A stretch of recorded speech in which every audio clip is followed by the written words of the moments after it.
Welcome to this week's Medicinal Monday on the Alter Your Health podcast. I'm Dr. Susanna. And I'm Dr. Ben. And we're both naturopathic doctors who empower individuals to heal themselves with whole food plant-based nutrition and mind-body medicine. So today we have made it along our journey, altering your health from head to toe. We're kind of in the midst of the digestive system. We've talked about the stomach. We've talked about the intestines, both the small and the large intestines. And now we're jumping over to the pancreas, which has a role in digestion, but also has a significant role in metabolism. Those are, by the way, two unique, distinct processes. So the pancreas kind of ties it all together. So we're going to be talking about the kind of anatomy, physiology, function of the pancreas, and then, of course, more importantly, how we can eat and live and things to really strongly consider when it comes to balancing both the digestive functions that the pancreas does for us, as well as the metabolic endocrine functions that the pancreas does for us. Exactly. So where should we start our conversation? With the digestive capacity? Yeah, well, let's talk about just kind of the two functions. All right. And I think it's pretty unique. The pancreas has two unique functions. It's kind of like two organs in one. Of course, that being said, we'll talk about the liver maybe next week, I believe. And the liver has a lot of functions, doing a lot of different things. But the things that the pancreas do are very different. They are described as exocrine functions, meaning that the pancreas creates and secretes enzymes directly into the digestive system, the digestive tract. These are different pancreatic enzymes, of course. And then there's an endocrine function. We know that endocrine organs, the pancreas is an endocrine organ. We know that endocrine organs are secreting hormones into the bloodstream to circulate systemically. So exocrine is directly into the digestive system, kind of those enzymes, and the endocrine function is secreting these hormones in the bloodstream to have more systemic effects.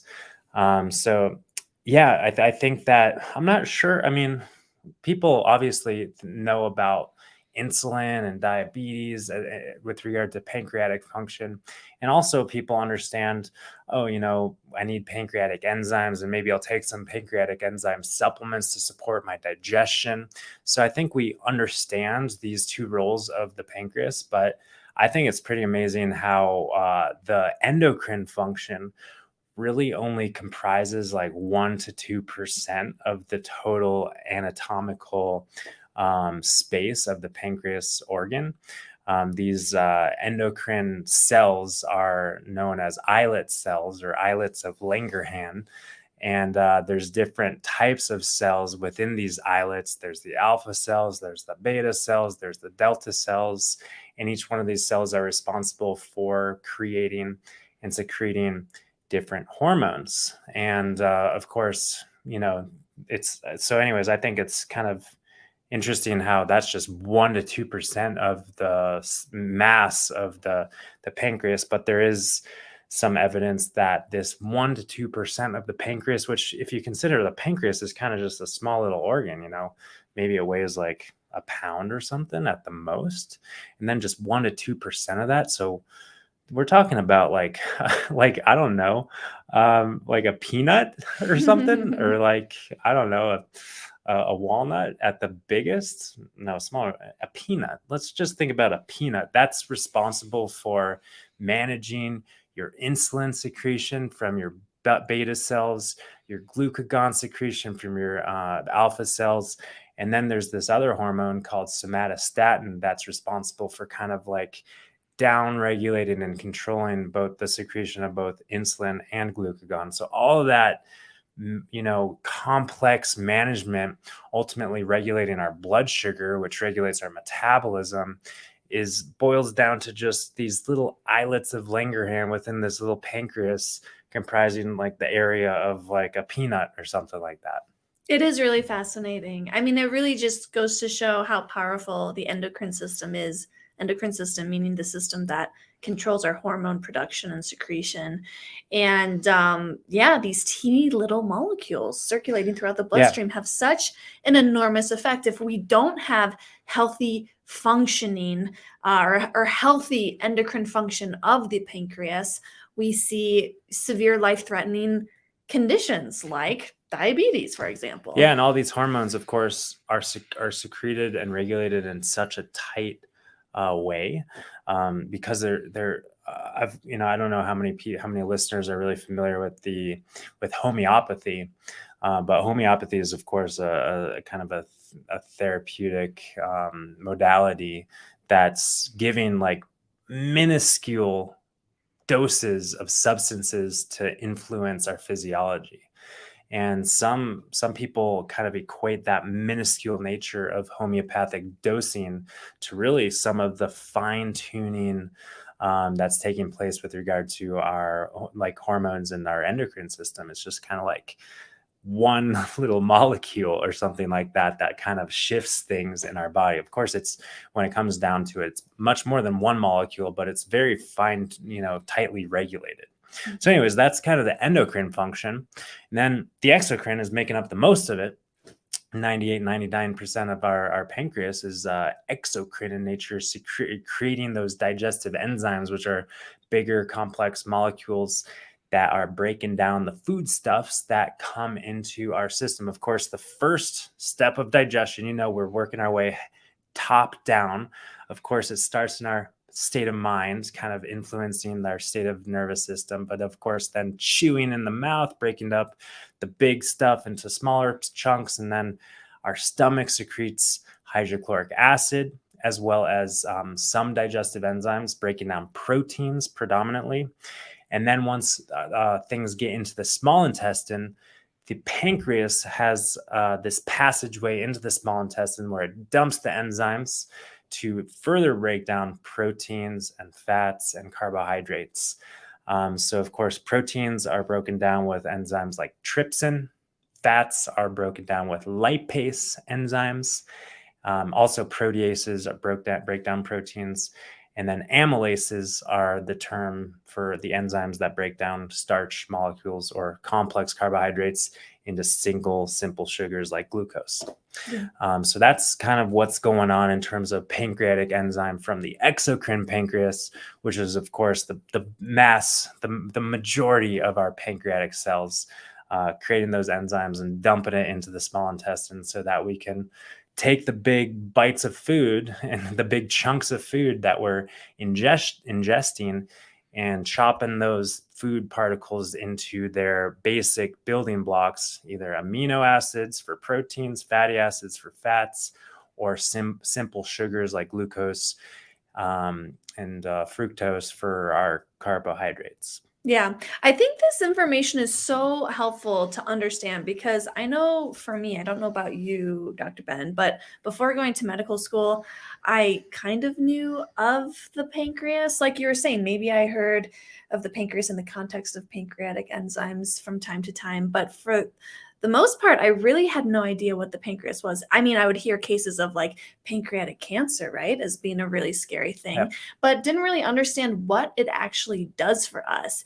And as we've just kind of gone over here in this little review, the pancreas is a super important organ. It does so much for us every day to help keep us alive. Digestion and metabolism. Exactly. Yeah. So, of course, now kind of shifting gears to talk about how we can live our lives aligned with nature to support both the exocrine and endocrine functions of the pancreas.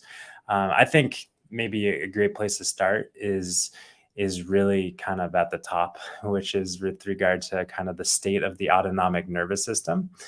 We talk about this a lot at Alter Health in the podcast. You guys know that the two branches of the autonomic nervous system are the sympathetic branch, the stress response, fight, flight, whatever you want to call it, and then the parasympathetic branch of the autonomic nervous system, the rest, digest, detoxify, heal, regenerate branch of the nervous system. And of course, we know that these parasympathetic neurons are primarily conveyed to our digestive organs like our pancreas, as well as our small intestine, stomach, etc. but also our heart, our liver, our kidneys, our bladder. Everything is innervated by both the sympathetic and parasympathetic nervous system. And it's a two-way street. We're sending and receiving signals and impulses to and from the brain and our vital organs. So, of course, when we are sending and receiving signals of peace and relaxation, these organs, such as the pancreas, are doing their jobs that they're supposed to do. They are, creating and secreting these digestive enzymes. They're helping to balance blood sugar in a appropriate sort of way. But when we turn on the sympathetic branch of the autonomic nervous system, we are not only putting in stress hormones that kind of dysregulate our endocrine system and disrupt insulin signaling pathways and whatnot, but we're also shunting blood away from our digestive organs, away from the pancreas, that therefore kind of blocks the exocrine function of the pancreas, blocks the creation and the secretion of pancreatic enzymes, and essentially blocks the whole digestive process as a whole. So one thing that we can do to optimize both the digestive exocrine function of the pancreas as well as the metabolic endocrine function of the pancreas is be in a peaceful state more of the time, especially when we're eating, especially when we sit down to enjoy a meal, putting our feet on the ground, feeling grateful, and priming the system of digestion so that we can secrete the appropriate enzymes to help us digest our food. And then, of course, we've got balanced endocrine hormone production that allows our insulin signaling pathways to work so that our blood sugar is managed, right? Right. Yeah, and how we choose to eat, it's not only what state of mind we are in when we are eating, but also what foods we're choosing to eat. That plays a big role on, the functioning of the pancreas. Yeah. And specifically, if we choose foods that are harder to digest, junk foods, processed foods, foods that are very rich in fat and protein, like animal foods, that requires more energy, more enzyme creation from the pancreas. And that's why whole food plant-based eating is one of the best ways that we can eat to preserve our pancreatic health, because these foods, whole plant foods from the earth, are more easy to digest. Yeah. So let's talk about some of the most important considerations for first kind of the digestive exocrine function of the pancreas. You mentioned, Dr. Susanna, steering clear from the processed foods and the animal products, which are higher in fat and protein. And this is, not just some dogmatic, like do this, do that. We're hopefully helping you understand why the processed foods, why the higher fat and higher protein foods like animal products are more difficult to digest. And I think it's easier to understand why processed foods are difficult to digest because, quite frankly, there are so many things in those products that are not designed to be digested. So our pancreas is kind of secreting all these enzymes like, okay, let's break down these food colorings. Let's break down these preservatives. Let's break down these molecules, these chemicals that are in the food. And these things can't be broken down. And those things, therefore, continue to overburden the digestive process. Our digestive process is designed to take in, break down, absorb, assimilate the macronutrients, all those things that we talked about, and the micronutrients. Our digestive process is not designed to break down and absorb chemicals and preservatives and food colorings and all these different, herbicides and pesticides that might also be contaminated our food products. So that kind of is hopefully more common sense. Like, okay, I'm just going to put food in my body. That's food. I'm not going to put all these, exogenous chemicals and hormones and products into my body. But then, when it comes to animal products, of course, there's more controversy. People say, oh, well, the complete protein is the way to go. Like the animal fat, we need more animal fat. We need more saturated fat.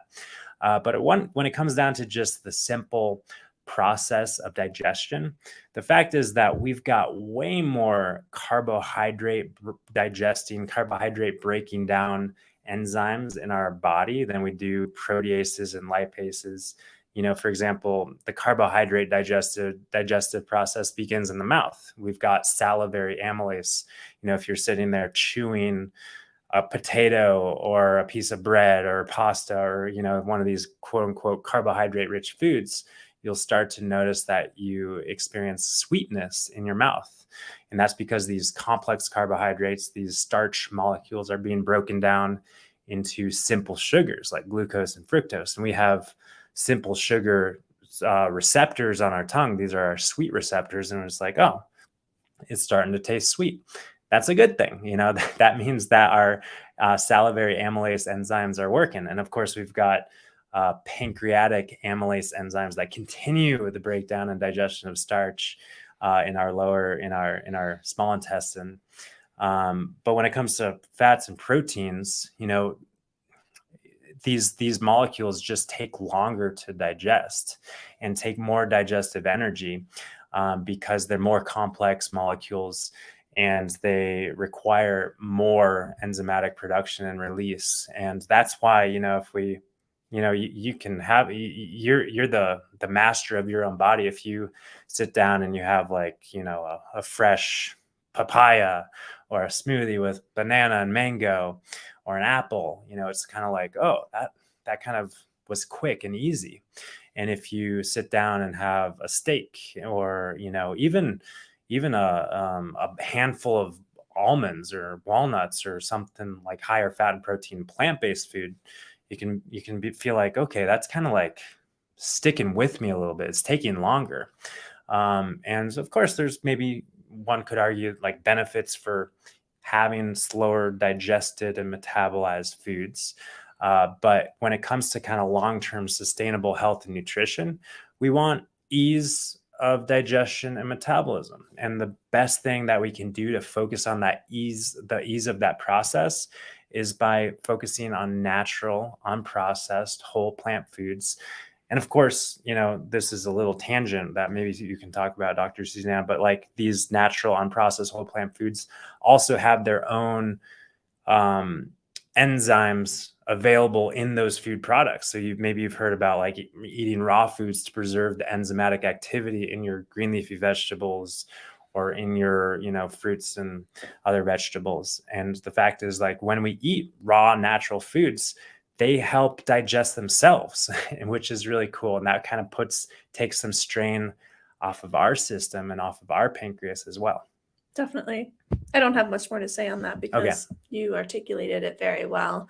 But that does kind of, take us into the next question of like, oh, well, if some built-in plant enzymes help us to break our food down more efficiently and take a little load off the pancreas, then would taking some other form of exogenous pancreatic enzymes be helpful, like a capsule of pancreatic enzymes? And one thing I'd like to point out is most of those exogenous enzymes do come from animals. It's like bovine enzyme or whatever. So for those people out there who are vegan, there are vegan enzymes as well that generally come from like pineapple, like bromelain, for example. And you can certainly take these. Some people find that it really helps them to digest foods properly. But the thing is that there's no real long-term corrective effect from taking these capsulated enzymes. With everything, whenever we're considering taking a supplement, we always want to consider, what is the underlying cause of the issue? What is the underlying cause of my digestive issues or my pancreatic insufficiency? Just relying on a capsule for the rest of your life, it's just a Band-Aid, right? And so bigger question, what's causing the pancreatic insufficiency? And the majority of the time, it does go back to the state of the nervous system. So of course you brought up this topic of pancreatic insufficiency, which is kind of this functional diagnosis of suboptimal digestive fire, one might say. And if we have pancreatic insufficiency, then we're probably also going to have gas and bloating and indigestion and SIBO and IBS and constipation, diarrhea, and all these kind of downstream effects from not having sufficient enzyme production. But is the answer just putting more enzymes into the mix, or is the answer asking, why am I deficient in these pancreatic enzymes? And of course, one reason why we might be deficient is too much stress in the system. We're not optimizing and priming the digestion by being a peaceful parasympathetic state, specifically around when we're eating.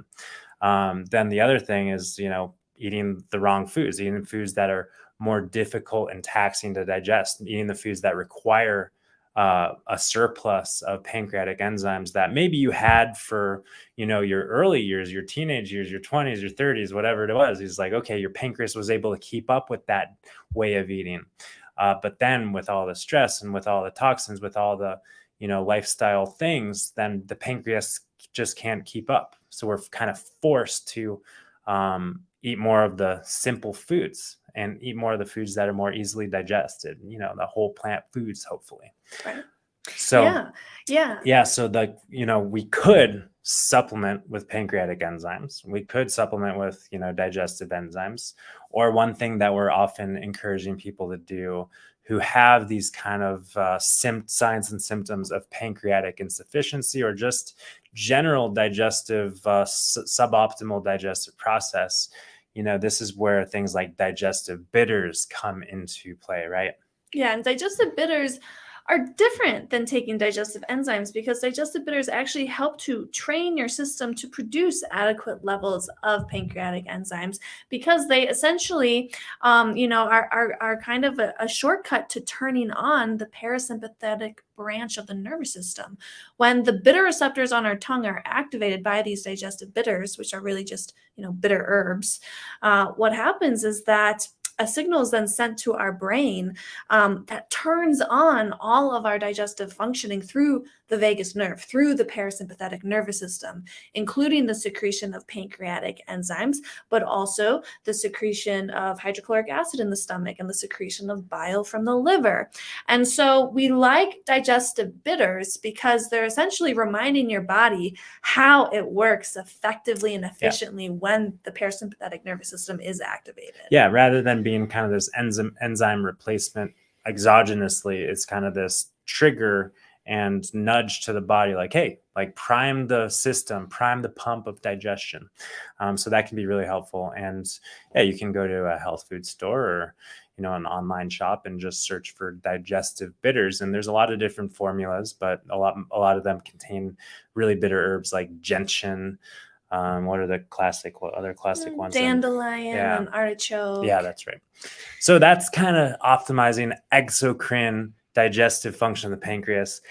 Endocrine function of the pancreas, insulin, glucagon, blood sugar regulation. This conversation's really clear and simple. It just comes down to whether or not we want to manage our blood sugar, manage our insulin levels, or if we want to reverse the underlying cause of blood sugar dysregulation. Of course, the most common symptom or sign of blood sugar dysregulation is just hyperglycemia, high blood sugar, which can then lead to prediabetes, type 2 diabetes, etc.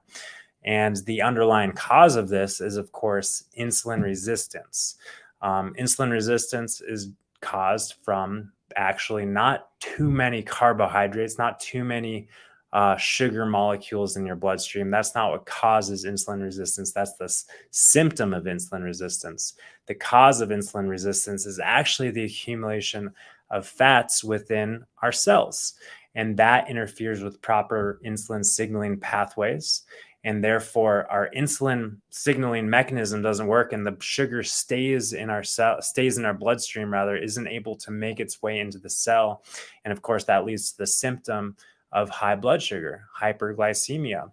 And meanwhile, our cells are being starved of energy, so we're eating, but the fuel that we're eating isn't making its way into our cells. That leads to, of course, suboptimal metabolism, suboptimal energy production, and we're left feeling fatigued and drained, even though we've just eaten. So, of course, the way to correct this, the way to reverse this is by focusing on, again, natural whole plant foods that are naturally lower in fat.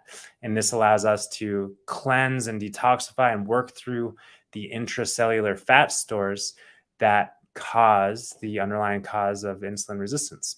Right.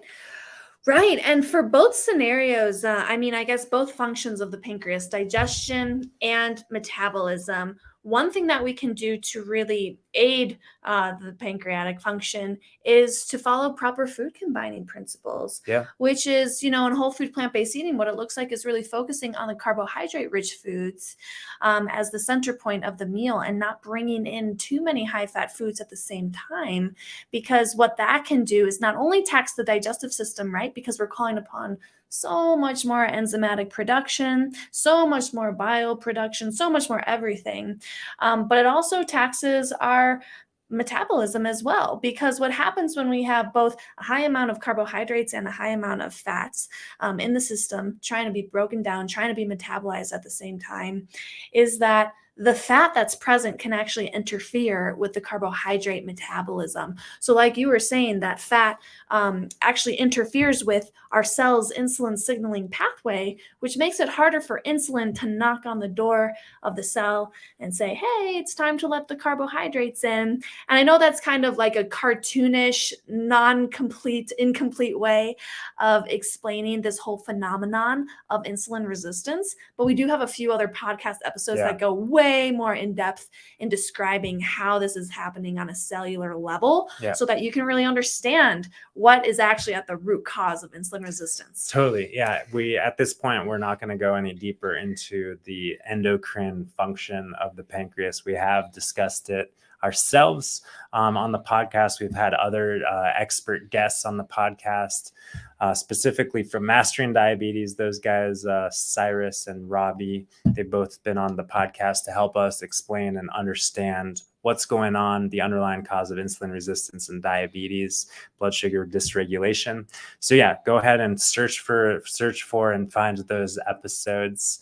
And I guess that's kind of, a good place to wrap up today's conversation. Just hopefully, again, understanding the exocrine and endocrine functions of the pancreas and how we can really simply, easily balance both of them by doing the same thing, which in a nutshell is really just being in a state of peace, allowing our parasympathetic nervous system to dominate, especially when we're, of course, eating, digesting, and metabolizing our food, and then eating properly, eating the natural whole plant foods that have the natural enzymes, have the water and the fiber and the micronutrients, and are carbohydrate rich, are naturally low in fat, to not only optimize digestive process, but also allow our metabolism to be in a efficient state as well. So good place to wrap up. Good place to wrap up. All right. I guess I'll do the wrapping up. Thanks for joining us, and thanks for being a part of our podcast journey here. If you have any feedback, want to leave any comments, we are always eager to hear how this information is landing with you. And if you've got any questions, are looking for any support in your healing journey, you know where to find us. You can reach us at www.alter.health. And we look forward to staying connected and seeing you guys next time. Bye for now.